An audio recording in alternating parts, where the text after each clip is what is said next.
साथीहरू, भुन्टी सिरियलको नयाँ भागमा भूपेन्द्रले पनि आफ्नै श्रीमती भुन्टीको कुरा विश्वास गरेका छैनन्। ओ साथीहरू, भुन्टी सिरियलको नयाँ भागमा हामीले भूपेन्द्र अनि भुन्टीको सम्बन्ध अब भने बिग्रदै गएको छ। भूपेन्द्रले आफ्नै श्रीमती भुन्टीमाथि शङ्का गर्न थालेका छन् भन्ने कुरा देख्न सक्छौ। अहिले भने भुन्टीमाथि एकदमै ठुल्ठुलो आरोपहरू लाग्दै आइरहेको छ।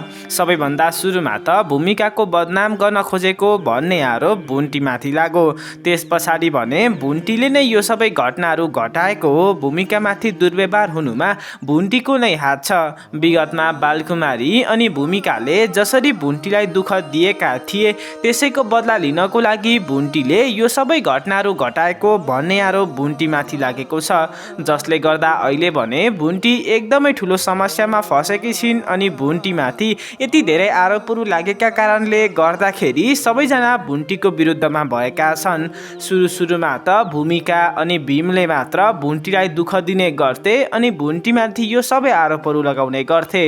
भूपेन्द्रले त आफ्नै श्रीमती भुन्टीको विश्वास गरेका थिए। भुन्टीले यस्तो काम गर्न सक्दिनन् अनि भुन्टीबाट यस्तो कहिले पनि हुन सक्दैन भन्ने विश्वास भूपेन्द्रलाई थियो। यता भीमले भने आफ्नी भाउजू भुन्टीमाथि आरोप लगाइरहेका थिए। तर अहिले भने भूपेन्द्रको शङ्काको घेरामा भुन्टी पनि परेकी छिन् अनि भुन्टीले झुटो बोलिरहेकी छे होला भन्ने कुरा भूपेन्द्रले सोचेका छन्। गत हप्ता आएको भागमा भीमले जब आफ्नी भाउजू भुन्टीमाथि आरोप लगाए अनि यो कुरा सत्य हो भन्दै भूपेन्द्रलाई पनि भुन्टीलाई जेल हालौँ भनेर भनिरहेका थिए। तब भने भूपेन्द्र निराश पर्छन्। भुन्टीले यस्तो काम कहिले पनि गर्न सक्दिनन्, त झुटो बोल्दैछस् बिना प्रमाण, भुन्टीमाथि यति धेरै आरोपहरू नलगा भन्दै भूपेन्द्रले आफ्नो भाइ भीमलाई भनिरहेका थिए। तर भीम भने भाउजू नै दोषी हुनुहुन्छ, भाउजूले नै यो सबै घटनाहरू घटाउनु भएको भन्ने कुरा अहिले यहाँ गाउँ समाजका सबै मान्छेहरूले भनिरहेका छन्। यदि तपाईँ यहाँ टोलमा भएका मान्छेहरूले भनेको कुरा पत्याउनु हुँदैन भने पनि हामी प्रहरी चौकी जाउँ, भूमिकामाथि दुर्व्यवहार गर्ने केटालाई गएर प्रश्न गरौँ अनि सबै कुराहरूको थाहा भइहाल्छ नि, सबै प्रमाणहरू सत्य कुरा थाहा हुन्छ भन्दै भीमले भन्छन्। जसले गर्दा भूपेन्द्र अनि भीम भने त्यही केटासँग प्रश्न गर्नको लागि प्रहरी चौकी पुगेका थिए। प्रहरी चौकी पुगेर भूपेन्द्रले त्यो केटालाई प्रश्न पनि गर्छन्। भूमिकामाथि दुर्व्यवहार तैँले आफ्नै नियतले गरेको होस् वा त अरू कोहीबाट परिचालित छ, अरू कसैले अराएर तैँले यो सबै काम त गरेको होइन भन्दै भूपेन्द्रले त्यो केटालाई प्रश्न गर्छन्। त्यो केटाले पनि भूपेन्द्रसँग झुटो कुरा गर्छ। अब मेरो जेलबाट निक्लिने मौका यही हो, मैले यहाँ अरू कसैको नाम लिएर अरूलाई नै फसाउनु पर्छ अनि जेलबाट निक्लिनुपर्छ भन्ने कुरा त्यो केटाले बुझेर त्यो केटाले पनि भुन्टीमाथि नै आरोप लगाइदिन्छ। त्यो केटाले झुटो बोलिरहेको हुन्छ अनि उसले भने मैले कहाँ आफै यो सबै गर्नु, मलाई यस्तो काम गर्न अराउने त तपाईँकै श्रीमती भुन्टी हो नि, मैले आफै यो सबै काम गरेकै होइन भन्दै त्यो केटाले भूपेन्द्र अनि भीमलाई भन्न थाल्छ। यो कुरा भनिसकेपछि भीम पनि भाउजूको विरुद्धमा हुन्छन् अनि अब त तपाईँ सबै कुराको विश्वास गर्नु, भाउजूले नै यो सबै घटनाहरू घटाउनु भएको भन्ने कुरा तपाईँ विश्वास गर्नु। पहिला भाउजू धेरै असल हुनुहुन्थ्यो अनि सबैजनासँग राम्रो व्यवहार गर्नुहुन्थ्यो, तर अहिले भाउजूको सोचमा परिवर्तन आएको छ। तपाईँले सहर ल्याएर महँगो स्कुलमा पढाएपछि अनि कारमा चढाएर सहरमा घुमाएकै कारणले गर्दाखेरि भाउजू बिग्रनु भएको हो अनि यो सबै घटनाहरू भाउजूले नै घटाउनु भएको हो भनेर भीमले भने भूपेन्द्रलाई भड्काइरहेका थिए। यता भूपेन्द्र भने त्यो जेलमा परेको केटासँग फेरि प्रश्न गर्दै यो सबै घटना घटाउने भुन्टी नै हो भन्ने प्रमाण तसँग के छ भनेर भन्छन्।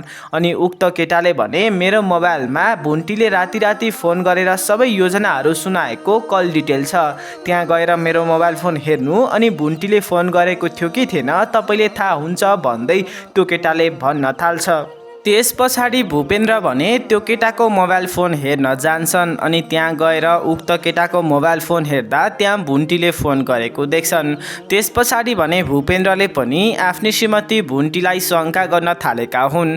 यसरी अहिले भने त्यो जेलमा भएको केटाले पनि भुन्टीलाई नै फसाएको छ। भुन्टीले त त्यो केटालाई फोन गरेर थर्काएकी थिइन्। जब भुन्टीले भूमिका अनि त्यो केटाको सम्बन्धको विषयमा सबै कुराहरू थाहा पाउँछिन् तब भने भुन्टीले त्यो केटालाई थर्काउनको लागि फोन गरेकी थिइन्। भूमिकाको मोबाइलबाट फोन गर्दा नउठाएको कारणले गर्दाखेरि आफ्नै मोबाइलबाट भुन्टीले त्यो केटालाई फोन गरी थर्काएकी थिइन्। तर जेल परेको भूमिकाको त्यो विगतको बोयफ्रेन्डले भने अहिले यसरी भुन्टीलाई नै फसाइदियो, त्यही भएर भुन्टी थप ठुलो समस्यामा फसेकी छिन्।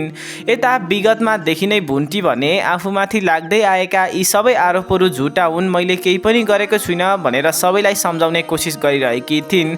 भूपेन्द्रले पनि भुन्टीको साथ दिइरहेका थिए। तर अहिले त भूपेन्द्रले पनि भुन्टीलाई नै नराम्रो देख्न थालिसकेका छन् अनि भुन्टीमाथि आरोपहरू लगाउन थालिसकेका छन्। साथीहरू, आजको यो भिडियोमा हामी गत हप्ता आएको भागमा के भयो अनि अब आउने नयाँ भागमा के हुन सक्छ त, भुन्टी सिरियलको नयाँ भागमा के भयो भन्ने विषयमा आजको यो भिडियोमा हामी चर्चा गर्न गइरहेका छौँ।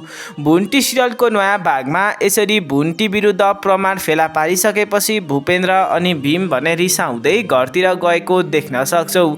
भूपेन्द्र भने छक्क परिरहेका थिए, किनभने भूपेन्द्रले त आफ्नो श्रीमती भुन्टीको विश्वास गरेका थिए अनि भुन्टीले कहिले पनि यस्तो नराम्रो काम गर्न सक्दिनन् भन्ने सोचेका थिए। तर अहिले भने यो सबै प्रमाणहरू फेला पारिसकेपछि भूपेन्द्र अनि भीम रिसाउँदै घरतिर जान्छन्।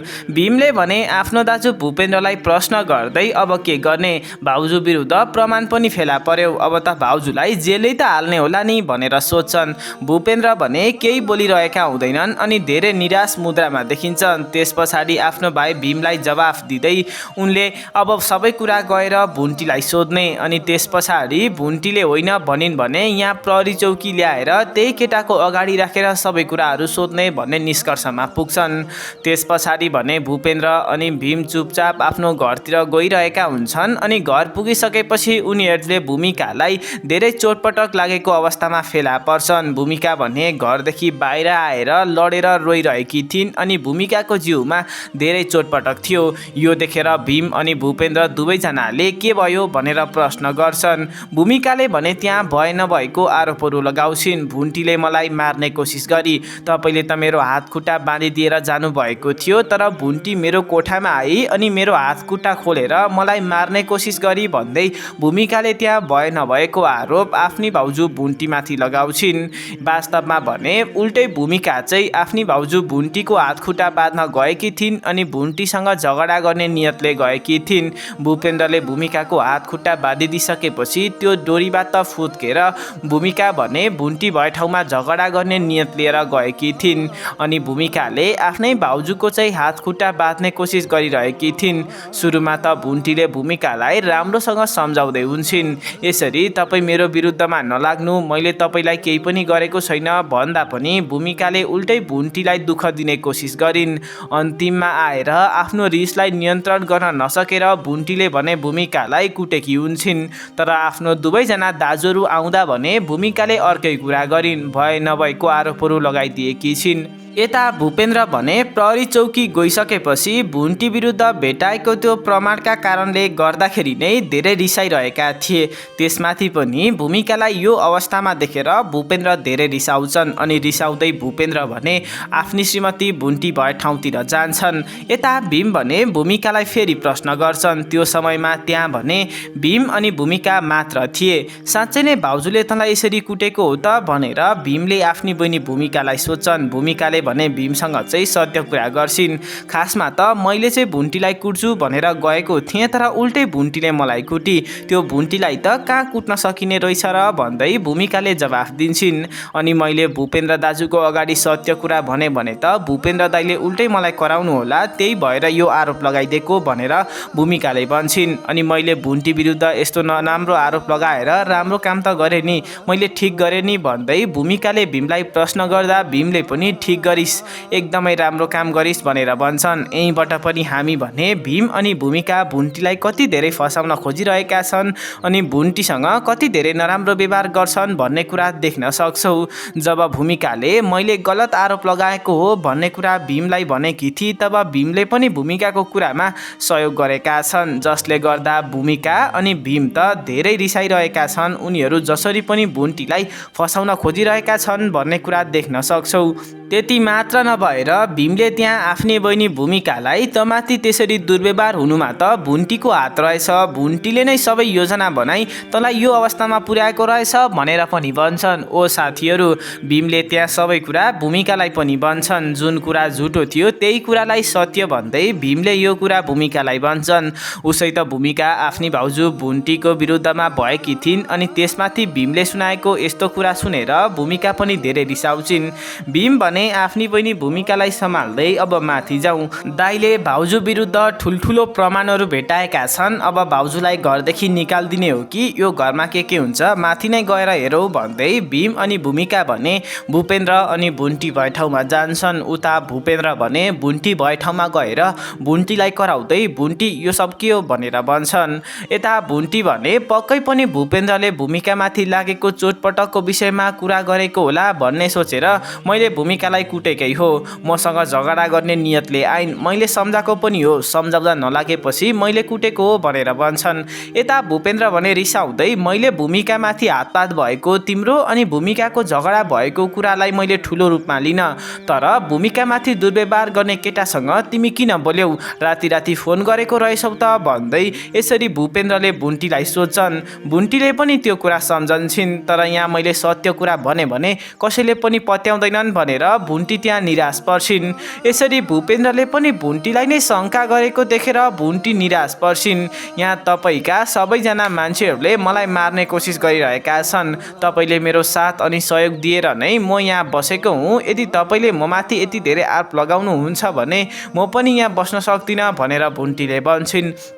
यता भूमिका अनि भीम पनि त्यहाँ आइपुगेर भुन्टीलाई जेल हाल्नुपर्छ भनेर भनिरहेका थिए। भुन्टीले भने मैले त्यस्तो केही पनि काम गरेको छैन भनेर सम्झाउने कोसिस गर्दा पनि कसैले पनि भनेको मान्दैनन्। त्यस पछाडि भूपेन्द्रले आफ्नी श्रीमती भुन्टीलाई पनि प्रहरी चौकी लग्ने अनि प्रहरी चौकी लगेर त्यही भूमिकामाथि दुर्व्यवहार गर्ने केटाको अगाडि राखी दुवैजनाको कुरा गराउने। त्यस पछाडि सत्य कुरा थाहा हुन्छ भन्ने निष्कर्षमा पुगिसकेपछि यसरी भूपेन्द्रले अहिले भने आफ्नी श्रीमती भुन्टीलाई पनि प्रहरी चौकीतिर लग्न खोजिरहेका छन्। भूमिकाले पनि त्यहाँ धेरै ठुल्ठुलो कुरा गर्न थाल्छिन्। भाउजूलाई जेल हाल्नुपर्छ, भाउजू नै दोषी हो जस्तो कुरा भूमिकाले गरिरहेकी थिइन्। सबैजना आफ्नो विरुद्धमा भएका कारणले गर्दाखेरि भुन्टी त एकदमै ठुलो समस्यामा फसिरहेकी छिन्। हो साथीहरू, भुन्टीमाथि यति धेरै आरोपहरू लागेको छ जसले गर्दा भुन्टीलाई धेरै समस्या परेको छ। एकमाथि अर्को आरोपहरू लाग्दै गर्दा भुन्टी अहिले भने प्रहरी चौकी जानुपर्ने अवस्थासम्म आइसकेकी छिन्। यसरी भूपेन्द्रले पनि प्रहरी चौकी लग्न खोज्दा भुन्टीले धेरै कुराहरू सम्झन्छन्। जब विगतमा भूपेन्द्र अनि भीमको सम्बन्ध बिग्रेको थियो अनि भूपेन्द्र विरुद्ध झुटो आरोप लगाएर भीमले आफ्नो दाजु भूपेन्द्रलाई जेल हाल्न खोजेका थिए, तब मैले भने भूपेन्द्र जेल जान्छ होला भन्ने डरले कति धेरै योजना बनाएर भूपेन्द्रलाई घरमा नै लुकाएर राखेको थिएँ, तर कति धेरै फरक हुँदो रहेछ भनेर भुन्टीले त्यहाँ सम्झिन्छन्। यता भूपेन्द्रलाई भने यसको पछाडि कसको हात छ भन्ने कुरा अझसम्म पनि थाहा छैन। ओ साथीहरू, भूपेन्द्रका दुश्मनहरूको हात छ यसको पछाडि भन्ने कुरा अहिले भने भूपेन्द्रका घर परिवारका कुनै पनि सदस्यहरूले पत्ता लगाउन सकेका छैनन्। वास्तवमा भन्ने हो भने त भुन्टीलाई फसाउने अनि यसरी भुन्टीलाई जेल हाल्न पुर्याउने, भूपेन्द्रको घरमा झगडा पारिदिने यो सबै योजना भनेकै भूपेन्द्रका दुश्मनहरूको थियो। आफ्नो दुश्मनी पुरा गर्नको लागि अनि भूपेन्द्रसँग बदला लिनको लागि शङ्कर लगायतका अन्य भूपेन्द्रका दुश्मनहरूले भुन्टीमाथि यो सबै आरोपहरू लगाएका थिए। उनीहरूले सुरुमा भुन्टीले नै भूमिकाको बदनाम गरी भन्ने आरोप लगाए, त्यस पछाडि भने भुन्टीले नै यो सबै घटनाहरू घटाएको भन्ने आरोप लगाए, जसले गर्दा भूपेन्द्र सत्य कुरा बुझ्नको लागि प्रहरी चौकीसम्म पुगेका थिए। अनि जेल परेको त्यो भूमिकाको केटा साथीले पनि भुन्टीमाथि नै आरोप लगाइदियो, जसले गर्दा भुन्टी त एकदमै ठुलो समस्यामा परिन् अनि भुन्टीको विरुद्धमा अहिले सबैजना भएका छन्। सत्य कुरा पत्ता नलगाइकन भूपेन्द्रले पनि भुन्टीको विश्वास गर्न छाडिसकेका छन् अनि भुन्टीलाई अहिले भने प्रहरी चौकी लिएर जान खोजिरहेका छन्। उता भूपेन्द्रका दुश्मनहरूको योजना भने यसै गरी बिस्तारै सफल हुँदै आइरहेको छ, किनभने उनीहरूको योजना बनेको त यसरी विभिन्न आरोपहरू लगाएर भूपेन्द्रको घरमा झगडा पारिदिने अनि भूपेन्द्र आफ्नै घरको झगडा मिलाउन गर्नमा व्यस्त हुन्छ भन्ने योजना भूपेन्द्रका दुश्मनहरूको थियो अनि उनीहरूको योजना भने अहिले बिस्तारै सफल हुँदै आएको कुरा हामीले देख्न सक्छौँ। त्यति मात्र नभएर यसरी भूपेन्द्रले आफ्नी श्रीमती भुन्टीको कुरा विश्वास नगरेका कारणले गर्दाखेरि के अब भूपेन्द्र अनि भुन्टीको सम्बन्ध बिग्रन्छ होला त? भुन्टीले अझसम्म पनि आफूमाथि लागेका यति धेरै आरोप अनि यति धेरै विभिन्न समस्याको विषयमा कसैलाई पनि सुनाएकी छैनन्। अब त भूपेन्द्रले पनि साथ छोडिसकेका छन्। त्यही भएर भुन्टीले अब भने यो सबै कुराहरू आफ्नो माइती पक्षलाई सुनाउन जरुरी छ, नत्र भने कि त भुन्टीको दण्डिदी वा सुकुमाया सबै प्रमाणहरू लिएर आउनुपर्छ। भुन्टीले दुःख पाएको धेरै भइसक्यो, त्यही भएर अब भने भुन्टीले सुख पाउनुपर्छ अनि भुन्टीमाथि लागेका सम्पूर्ण आरोपहरू झुटा हुन् भन्ने कुराको विश्वास भूपेन्द्रलाई दिलाउनुपर्छ भन्ने को हुनुहुन्छ। तल रहेको खाली कमेन्ट सेक्सनमा भुन्टी भनेर कमेन्ट गर्न नबिर्सिनु होला। अनि यस्तै खालको भिडियोहरू हेर्नको लागि हाम्रो यो च्यानललाई सब्स्क्राइब गर्न सक्नुहुनेछ।